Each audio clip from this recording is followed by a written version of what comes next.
So what I want us to do is to start becoming more conscious, start choosing things in a better way for ourselves, and start creating a life that's going to gear us to really take advantage of the opportunities that are going to show up for us in the years to come.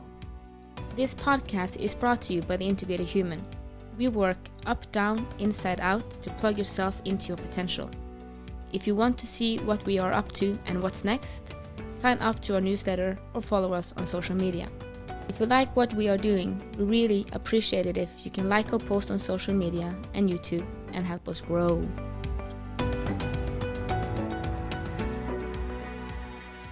All right. Welcome to the Big and Small Podcast.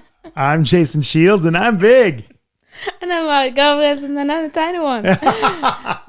Hello, world. Hello. It's a good day. It is. Oh my gosh. It's a good day. Yep. I'm making today the podcast without a headphone. Yep. Which I never had. So I have no clue what's going on in our mixing board over here. So I only have Jason's facial expression to go on, which is an interesting experience. Yes, but I will not mislead her, so it's going to be a good listening experience. Yes. I'm going to start this one off with saying we have a new Taste of Flow Chapter 2 coming up. Wonderful. It's a webinar. Yes. We had some difficulties for the last webinar. The webinar went fine, but it was awesome. We are in a growing phase and learning phase. Yes. So we make it easier for people to sign in. So if you missed the last one, fear not. The experience is going to be even better next time. Absolutely. We're also taking up a new theme. Yes. We're talking about emotions. Ooh, I love but not emotions. the scary ones, homies. The good ones. Yes. How to use them. Yes. How to enjoy them. How to enjoy them. So we're going to start off with half an hour where Jason opens up the floor with the emotion part. Because what it does for you is that when you work with your emotions and your blockages you have there, you get a clear flow and it opens up flow into your life. And the question is, what is a blockage? If you are not experiencing unconditional love constantly, you have a blockage. Yes. If you don't have gratefulness and anger in your life, you have a blockage. If you don't recognize all emotions as a vibration or frequency on the scale of unconditional love, you have a blockage. So join us. You'll enjoy. So join us. And after half an hour, we're going to have a Q&A. So if you have questions for Jason, you can ask them there. And then our wonderful Siv, the Queen of Soma, she's going to help us integrate and open up what Jason talked about inside of us with a wonderful Soma breath meditation. The link's going to be underneath here in the description, and I really would like to see new people there and our regulars, and it's going to be an amazing time. It's at 7 o'clock Central Europe time, but you can of course join all over the world. So that was today's commercial. Yes. But now let's get into it. I have questions for Jason. Bring the questions. Because we're not going to talk about emotions. We're going to talk about thoughts. Ooh. So I have two questions. So do you want to start with the I don't know. None of them are simple. But the spiritual one or the one that is more kind of Oh, bring both. Mix them up in a bag and just throw them out like dice. Let's go. Okay, then you're going to go with both at once. Oh, and then you decide. Bring it.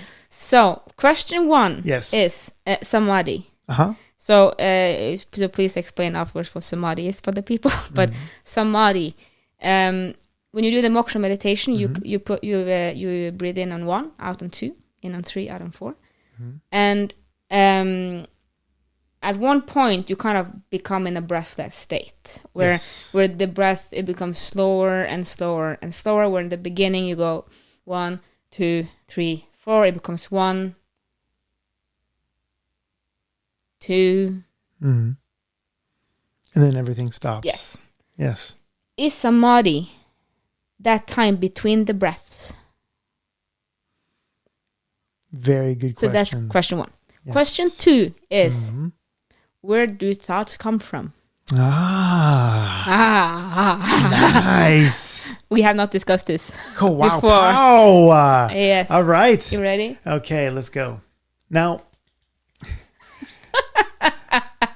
yeah, you're not playing today. Oh, no, I'm not playing. Play And people are like, oh, you planned this in advance. No, we don't. We don't. We so have this not. is like, yeah, this And is it's a really... question I've never asked before. No, not even close. Not even close. Not even close. All right.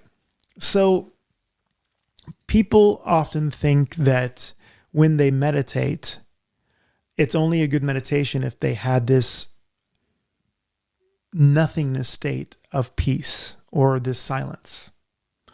But that's actually not meditation. Meditation is the coming back to being present, coming back to being present. Okay? So the state of peace that you achieve comes in different categories. Now, this is important. So we talked with one of our friends about different states of awareness. Now, this is important because this is going to explain to you what samadhi is. Okay? So if somebody hits you really hard in the stomach, the moment that you're not even expecting it, you just get hit like bam, out of nowhere. For that first moment, you are nothing. You can't remember your name. Like you are not present. You just feel pain. Everything about you is in the pain. It's the pain of getting hit in the stomach. If you've ever gotten the breath knocked out of you, bam, and you're this point of explosive pain. And then suddenly you realize that it's your stomach that has the pain. And then you realize that weird sucking, screaming, vomiting sound is you going, that's actually your voice making the sound. And then you realize, oh my God, I got hit in the stomach. Jason got hit in the stomach. Oh my God. And then then you start thinking about what other people think that you look like when you hit in the stomach. Yeah. And other people's opinions all of a sudden matters. Exactly. And your awareness in this situation basically expands, right?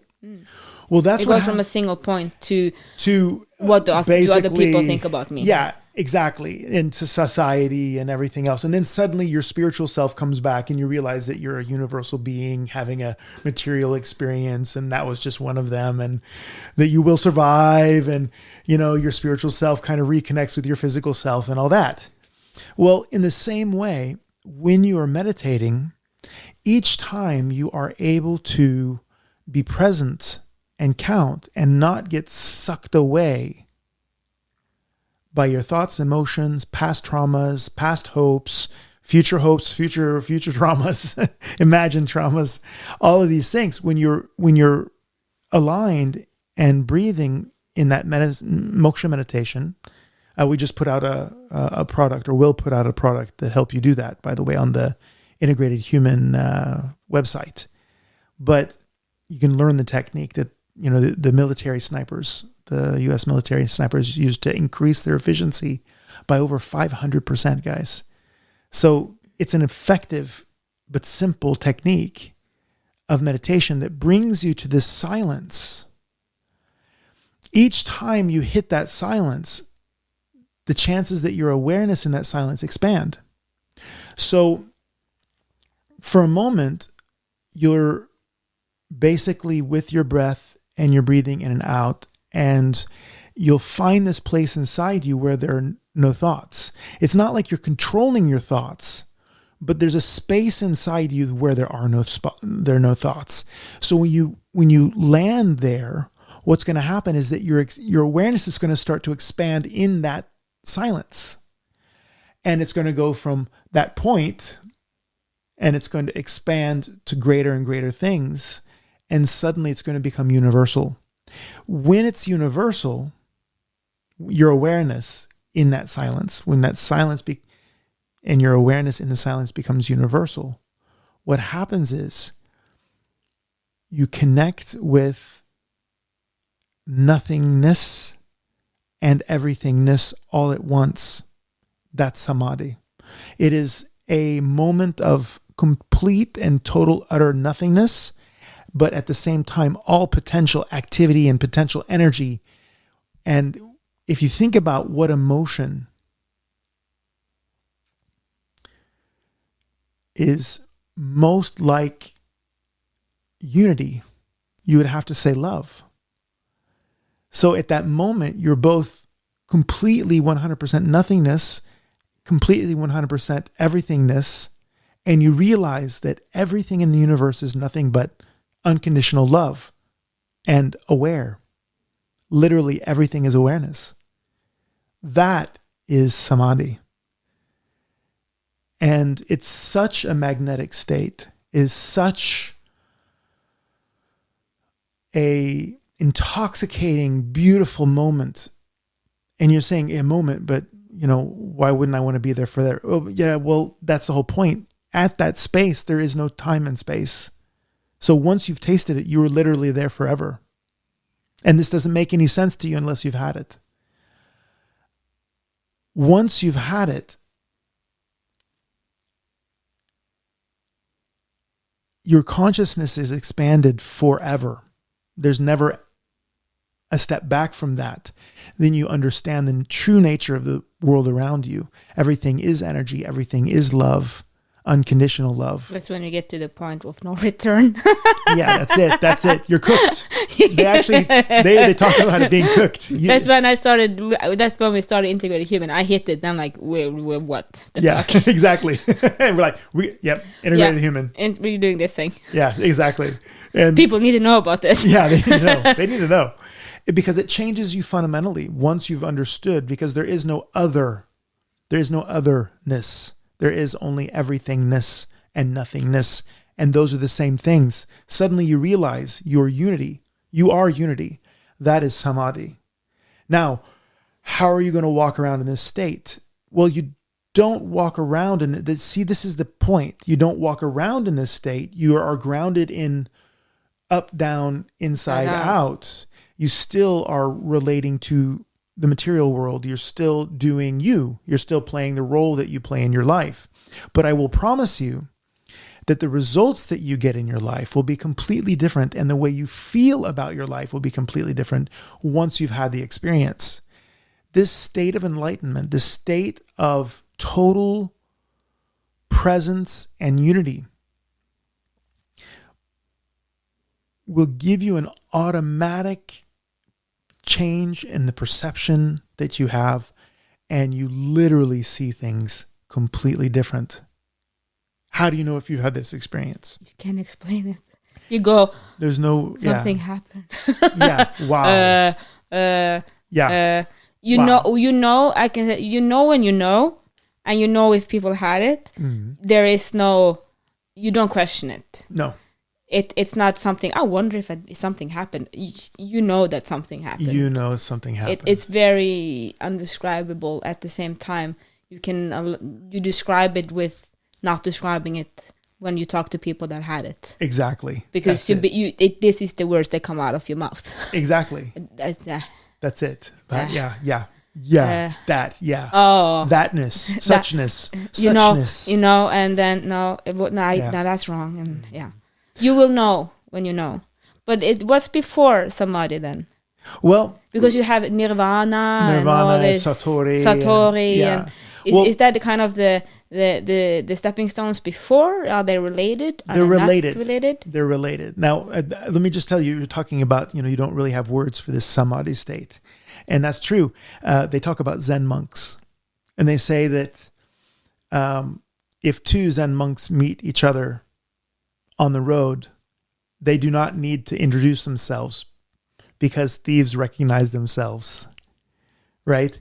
Because they know that there's something, they've stolen a look at the infinite and they've brought it back, and there's no words for it. So yeah, I know, I know, and we don't have to say anything about it because it's what it is, Now, Satori is the state of knowing intellectually and perceptually that everything is one, but it doesn't necessarily have the connection with everythingness. It doesn't necessarily have, it's more of a sight and intellectual understanding than it is a complete and full unconditional love and perception experience. That's less total in a way, or less. Well, it's not less total, but it's kind of like you have nothingness and everythingness together. Experiencing both of those is very special. one or the other. Some people are bhakti yogis. They're loving. They're lovers. They worship. They devote themselves. That's their path. They throw their heart in everything they do. Exactly. They are emotional creatures. Exactly. And you can see them dancing in ecstasy. There's many, the Sufis often do this. The Sufi mystics or the Christian mystics do this. You go into an ecstatic state. Ecstatic dancing is a thing, for example.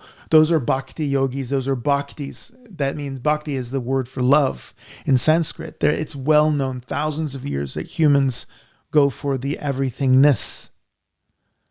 But then you have the people who are often the silent seekers that find the nothingness. Many of the Buddhists, you don't really see Buddhists doing a lot of ecstatic dancing, right? You don't.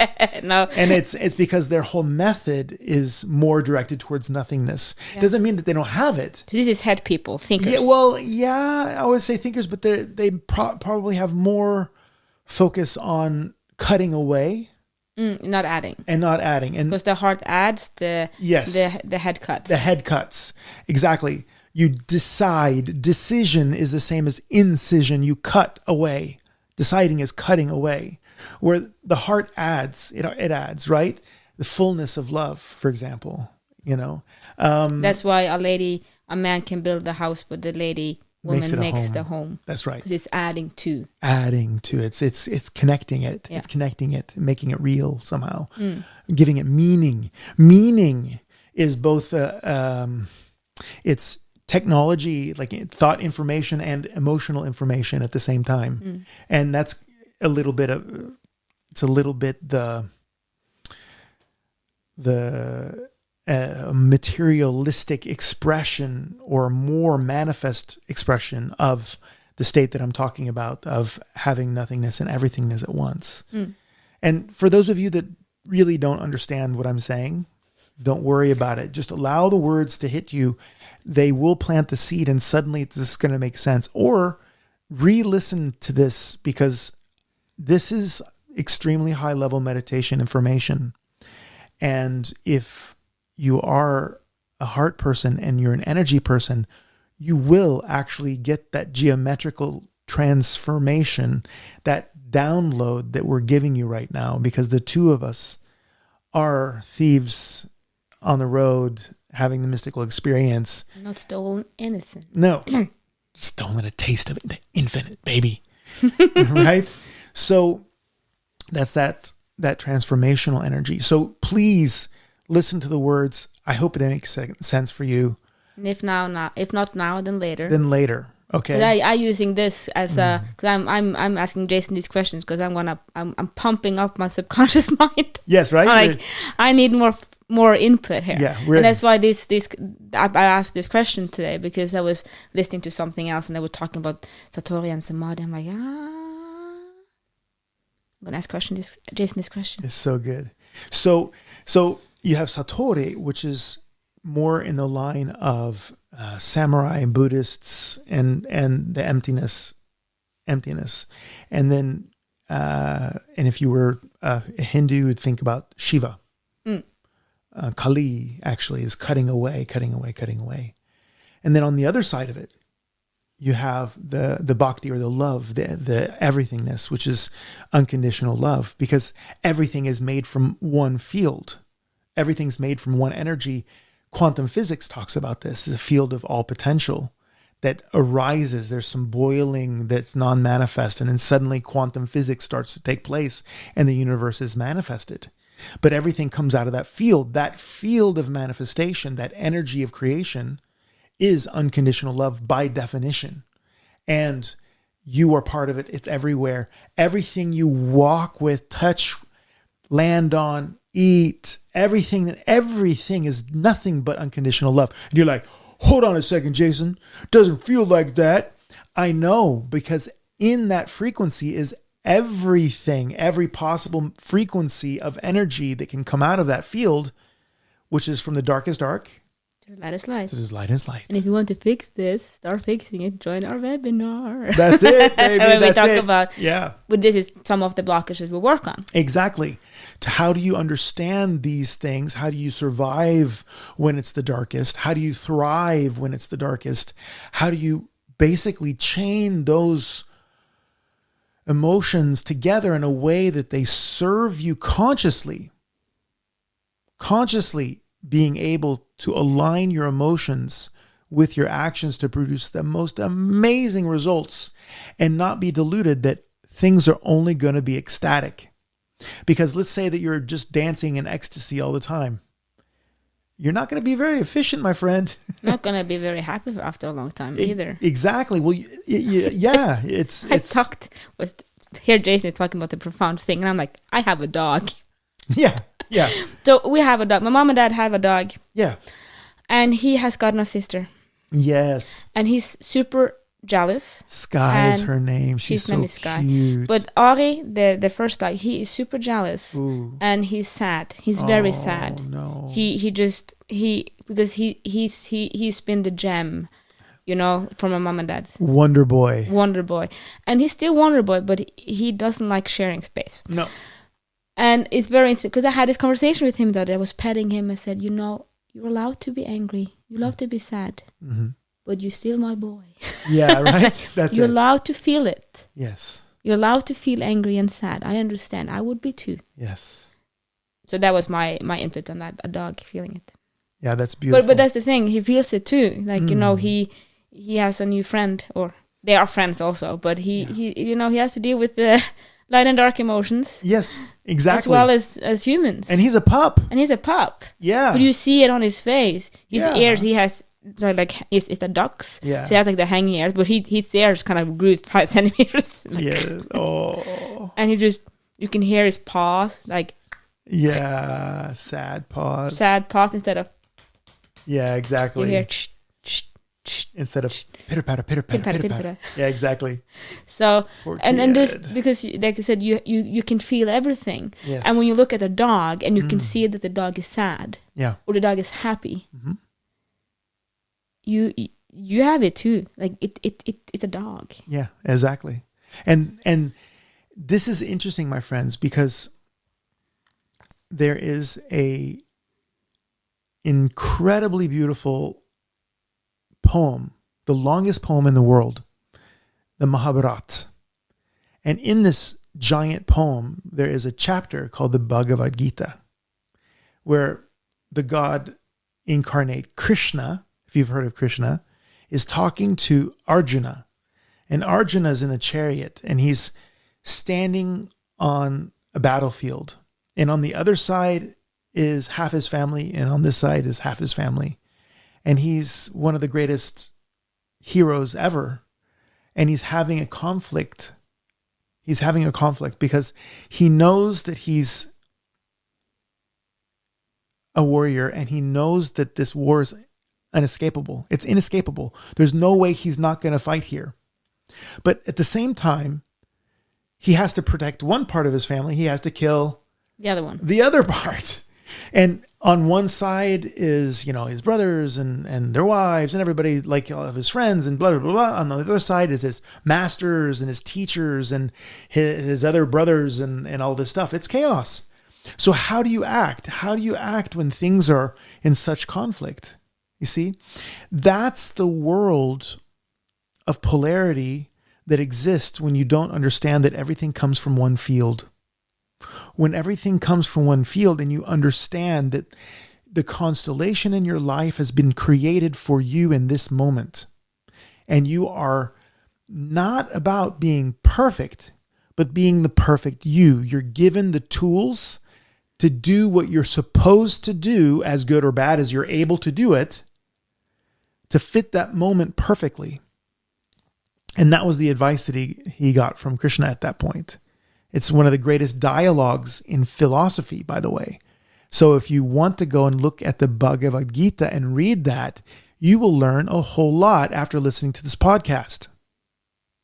Hint, hint. So, bookmark.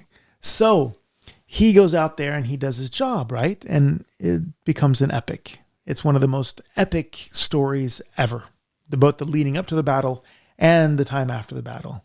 So understanding that as you reach a universal consciousness, you don't stop. You still play the role that you play. It's not like you give up your flat screen TV and wrap a robe around you and say no, thank you to pocket change. You say yes to all the change you want. I mean, you're still living your life and being a part of society, but better because your perception's better. You understand things more.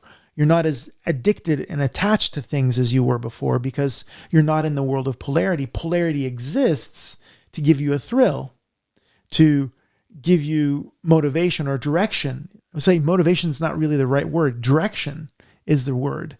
But then you understand that you're playing out your perfect role without having to be perfect according to other people's ideas and plans. Doesn't mean you don't have to work in society, because that's a choice. You want to work against society, my friends, you'll get the result of working against society. It's about choosing how you want to be in society so that you get the results that fit who you are. And guess who gets to decide that? You do. You do. You have all the powers, my friend. Yes.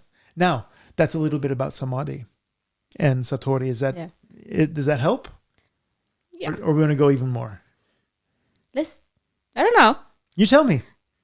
I did have another question. Yeah, well, that was about where thoughts came from. Yeah. Right? Yeah. Is that okay? Yeah. Should we do it? Yeah. Let's do that. All right. Let's do that one. All right. So, the mind and the brain, the intellect, they are related but not the same. Mm-hmm. Okay? So, if you ask a neurologist, or if you ask a person who knows something about the body and physiology, they'll say that all of your experiences and all of your thoughts and everything you are come from your brain. Correct. Yeah.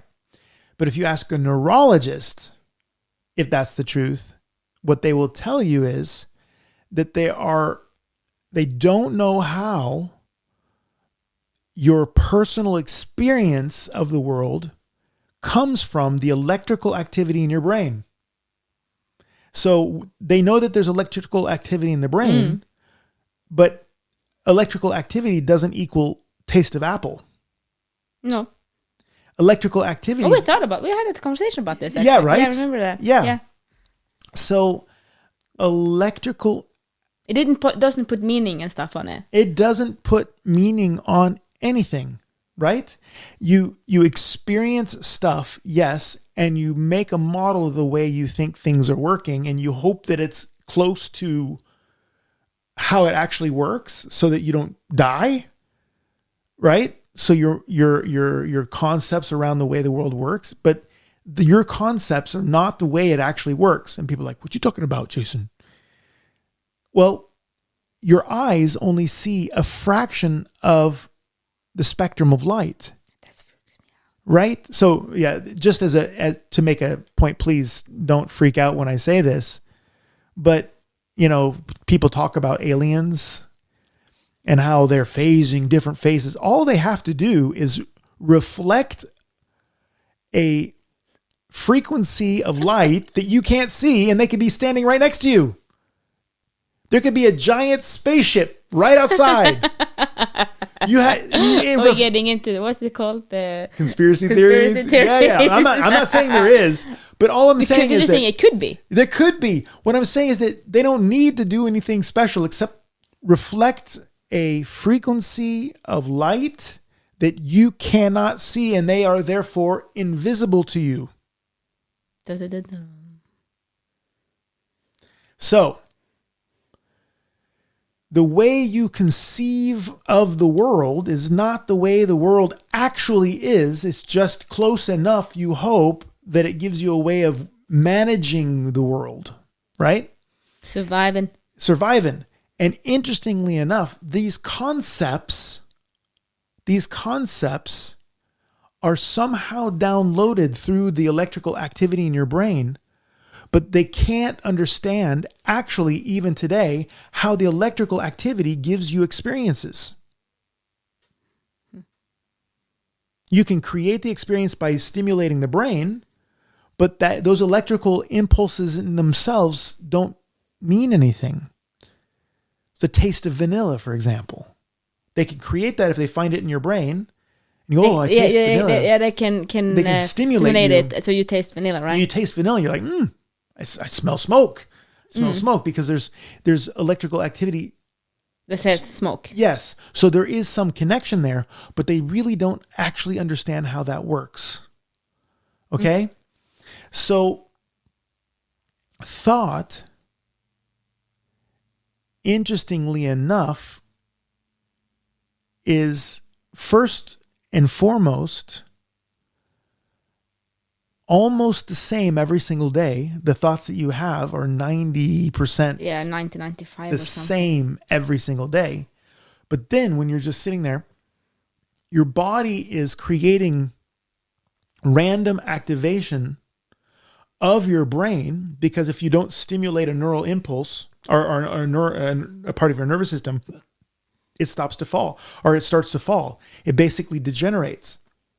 So your brain will actually start to activate and fire portions of your brain in order to maintain it. Okay?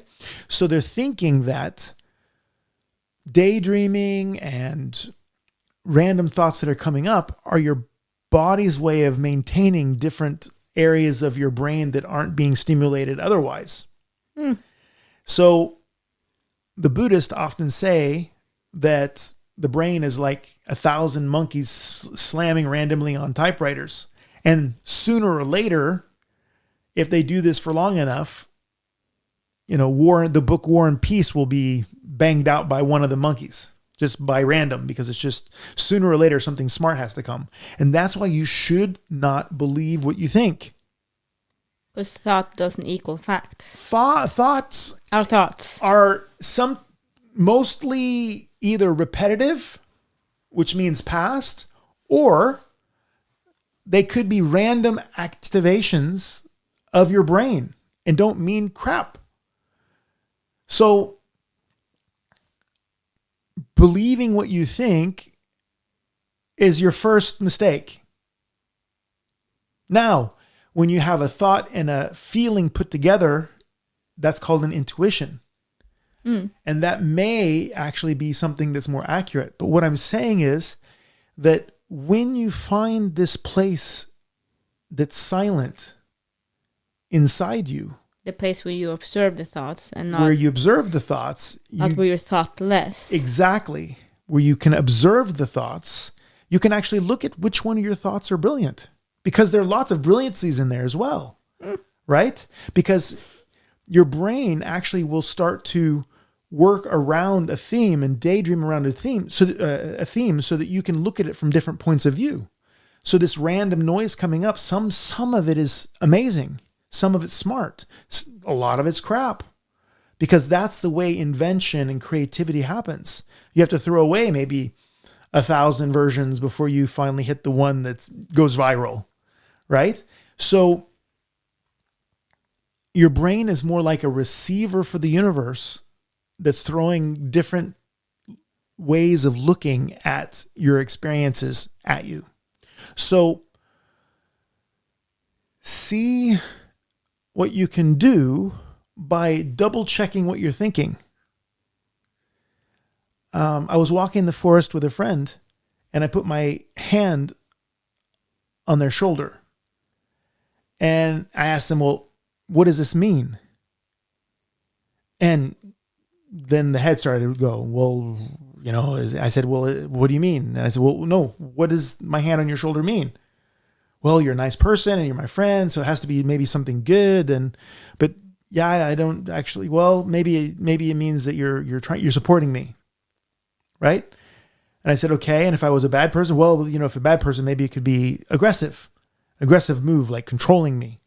I'm like, oh, okay. And I lifted my hand and there was a dead mosquito. And she's like, oh my God. I'm like, yeah, I didn't mean anything but I was, except that I was trying to keep you from getting your blood sucked by a mosquito. Right? So you don't actually know all of the ideas that you throw out. You have to have the peace inside to actually evaluate what you're seeing and feeling, because we're projecting things out constantly based on our past experiences because that's what's loaded up in our brains. Yeah, and if say it's a pattern that happened when you were a kid, you get an emotion on it, so it becomes an emotional pattern. Yes. Which then the head and heart feeds each other. Exactly. Which emphasize the patterns. Yes. And that's why people live in the past. Yeah. A trauma happened. Someone said something to you when you were 6 years old, and you're still traumatized by it. Yeah. Because that thought patterns is still running. Yeah. Every time someone touched my shoulder, it's that kid. It's that kid controlling me. Yeah. But if you had released that emotion and gotten the perspective in the head to look at it, you can go, yeah, it's like, I can change that. I can change it to, this is my friend. Yeah. Yeah. Or thank God he saved me from a tiger mosquito. Yes, it's sir. actually, yes. Yeah. So they give you dengue fever. Yeah, dengue fever. Yeah. It can. Yeah. Mosquitoes kills most people in the world. I didn't know that. Oh, they do. That's I malaria? thought it was, yeah, but that and dengue fever. Damn. We talked about that for a while. We thought it was like we had a discussion with sharks or turtles or whatever that killed most people, and now it's mosquitoes. Turtles? I have no clue. Okay. I don't know. I don't know either. I don't think turtles kill anybody. Well, the snapping turtles can. That's what I'm meaning. Yeah. Maybe one or two. Yeah. Oh, but anyways, mosquitoes. Yes. Badass. They are badass. I thought it was badass. hippos that were dangerous. Those are dangerous. There's a lot of dangerous stuff out there. There's a lot of dangerous Stay inside, stuff. homies. Just forget about it. Exactly. Use moksha. Stay inside. You're safe. Well, that's actually something that's very important. Okay. We're probably going a little bit over. I just wanted to share this with you. We're all about the peace and love.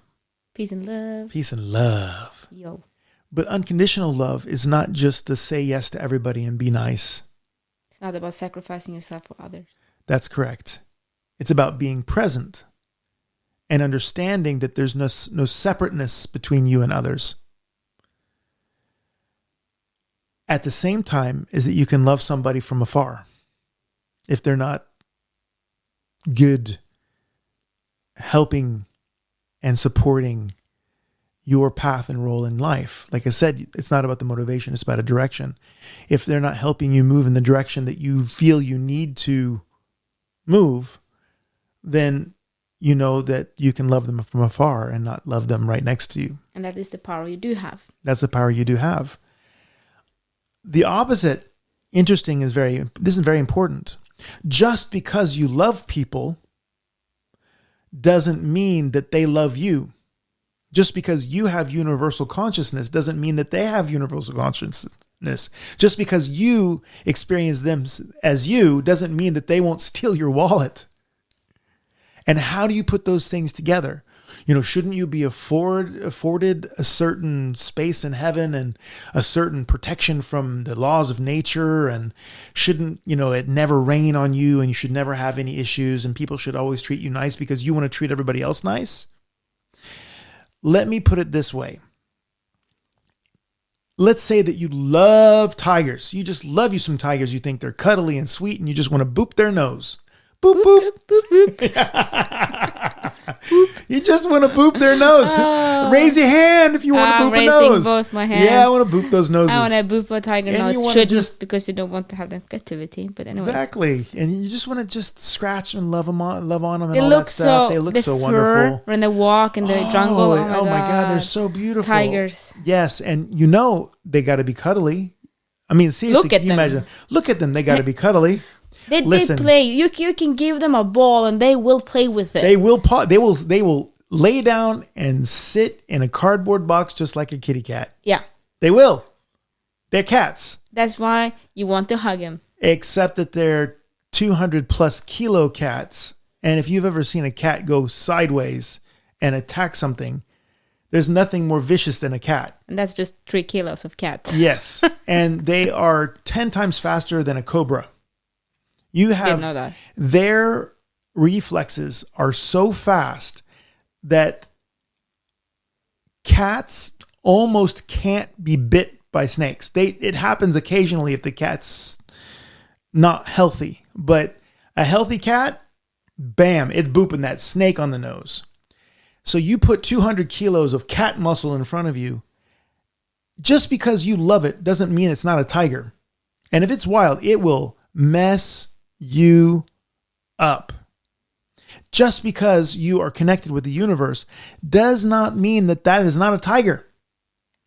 And just because you realize and you recognize the universal principle in that cat does not mean that it recognizes that universal principle in you. Thank you very much. Which means that your head can be in the sky, your soul can be connected to the universe, but your feet have to be on the ground. You cannot close your eyes and cross the street because little baby Jesus is going to save you. That's not the way it worked, because as you manifested this into this world, into this universe as you agreed to the rules of this place, which is you have to function. You have to respect a tiger for being a tiger. You have to respect gravity. Gravity. You can't just decide that, okay, if I'm connected, then I'm going to be floated across the street as I jump off the building. Do not think that you can break the laws of nature because you agreed to the laws of nature on the way here as you manifested. Oh, when you said this to me first time, and what the fuck are you talking about? Yeah. Agreed to gravitation? What the fuck are you talking about? Like, what were you high? Like, yeah, no. I understand now. Yeah. But if you listen to this and you go, huh? Whoa, what? What? This is pretty spacey shit. When I manifested, I agreed to what now? I do not understand what you're talking about. I did not either. And I'm like, what the fuck? What? I agreed to gravity? Like, fucking look at this. It's here. I didn't agree to this. Yeah, I didn't agree to falling. Yes, exactly. But you will understand with time. With time. You will understand that. Yes, exactly. And understanding that your personal spiritual growth will give you the opportunity to really choose. You will have full connectivity and at the same time, full objectivity. And that is power. Because the quality of your life is 100% connected to the quality of your choices, which is 100% connected to your ability to perceive your choices, which is 100% connected, again, to where you identify and how expanded your awareness is. Now we're coming full circle. You made it. Well done. Thank you very much. Done. Those were good questions. Oh, thank you. Remember, you matter. Unless you multiply yourself by the speed of light squared, then you're energy. But if you can't be energy, matter. Thank you for listening to our podcast. We hope you felt we added something to your day and hopefully your life. If you want to learn more, subscribe to our newsletter and find us at integrated-human.com. That is integrated-human.com. Integrated Human on YouTube and other social media platforms. Have a great day and thank you again for listening. Love, light, and upgrade from us at Integrated Human Team.